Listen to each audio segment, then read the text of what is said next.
Bonjour et bienvenue dans le flash d'information.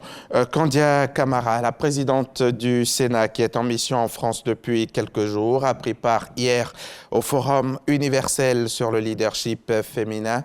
Sur place, la présidente du Sénat de Côte d'Ivoire a échangé avec ses homologues du Gabon et du Zimbabwe. Ils ont évoqué la coopération parlementaire et le projet du Forum des Sénats d'Afrique. Le témoignage de Kader Sogodogo à suivre dans le 13h. Kader Sogodogo, qui est notre envoyé spécial à Strasbourg, en France.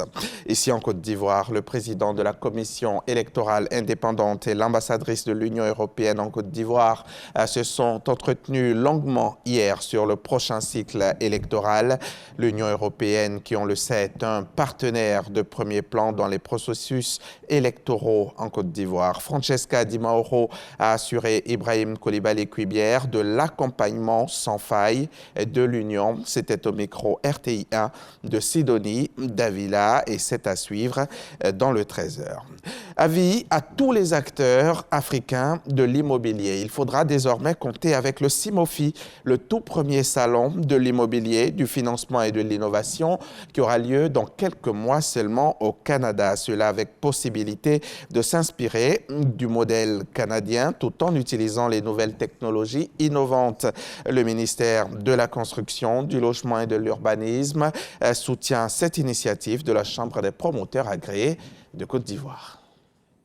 La question du logement, une préoccupation pour les promoteurs de l'Afrique de l'Ouest. Dans la sous-région ouest-africaine, le déficit est estimé à environ 800 000 logements. Pour les acteurs du secteur, la question du financement et les méthodes d'innovation s'imposent désormais pour répondre à la demande des populations, ce qui justifie la tenue prochaine du premier salon de l'immobilier, du financement et de l'innovation au Canada, prévu les 11, 12 et 13 novembre 2024. Nous allons au Canada pour rencontrer nos partenaires pour que nous venions investir en Côte d'Ivoire pour produire des logements en grande quantité à moins de coûts. Il faut des financements adaptés et c'est ce que nous allons rechercher pour le bonheur des Ivoiriens.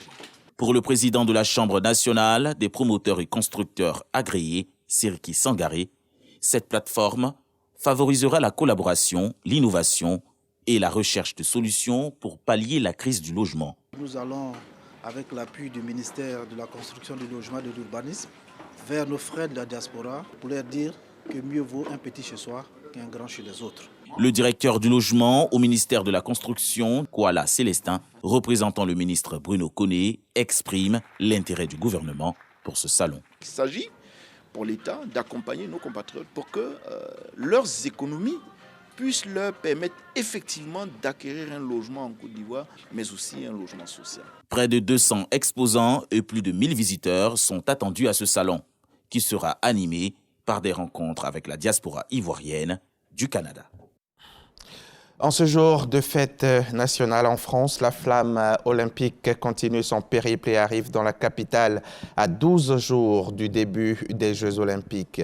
Plus de 2 mois après son débarquement en France et après 55 étapes, la torche va sillonner les rues de la ville lumière une première fois pendant 2 jours et passer par les plus grands monuments pour susciter un engouement autour des JO encore loin d'être à son plus haut. Son périple entamé à Marseille le 8 mai devait commencer à insuffler l'esprit des Jeux olympiques et tout ce que Paris compte comme lieu iconique va servir à un spectacle assuré par plus de 540 relayeurs et pour chaque porteur seulement 4 minutes et 200 mètres pour profiter de l'instant, qu'il soit anonyme ou s'appelle Marie-Josée Pérec, Laura Flessel ou Jamel Debbouze. À partir de mercredi, la torche ressortira de Paris pour montrer à Picardie et dans toute l'île de France avant de revenir le 26 juillet pour la cérémonie d'ouverture.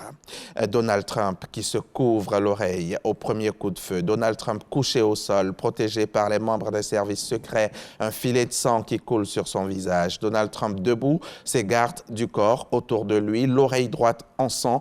Donald Trump escorté hors de scène, point levé adressé à ses partisans. C'est une tentative d'assassinat. Les images de cette fusillade font la une depuis hier soir aux États-Unis, mais aussi ailleurs dans le monde.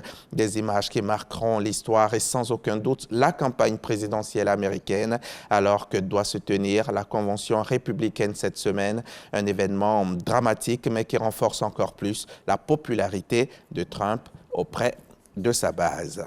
Nous sommes dimanche et donc, vous le savez, votre magazine du dimanche aura lieu.